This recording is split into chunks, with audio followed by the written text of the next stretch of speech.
வேலூரில் இந்திய ஜனநாயக புலிகள் கட்சியின் தலைவர் மன்சூர் அலி கான் தேர்தல் பரப்புரை செய்து கொண்டிருந்த போது தேர்தல் நிலை கண்காணிப்பு குழு அதிகாரிகள் பிரச்சார வாகனத்தை மறித்து சோதனை செய்ய முயற்பட்டதால் அவர் வாக்குவாதத்தில் ஈடுபட்டார்.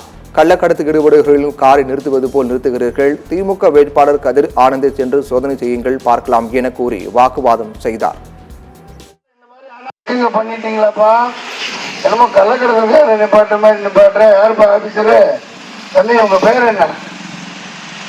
ஆபீசர், உங்க பேர் என்னங்க ஐயா? இல்ல என் பேர் உலகத்துக்கே தெரியா? நீ அப்படி கிராஸ் பண்ணி கள்ளக்கடத்தல் ஓடிட்டு இருக்கனா? எங்கேயாவது ஓடிட்டு போறனா? முதல்ல இந்த மாதிரி அநாகரிகமா நிப்பாட்டாதீங்க. என்னப்பா உன் பேரு? தேர்தல் கமிஷன் ரூல்ஸ் படி நடந்துக்குங்க. யாரு என்னன்னு தெரிஞ்சுட்டு நிப்பாட்டுங்க. கதிரானந்த இப்ப இப்படி நிப்பாட்டி முடக்கியும் நல்லா நோட் பண்ண, பேரை நோட் பண்ணு, வண்டி நம்பரை நோட் பண்ணு.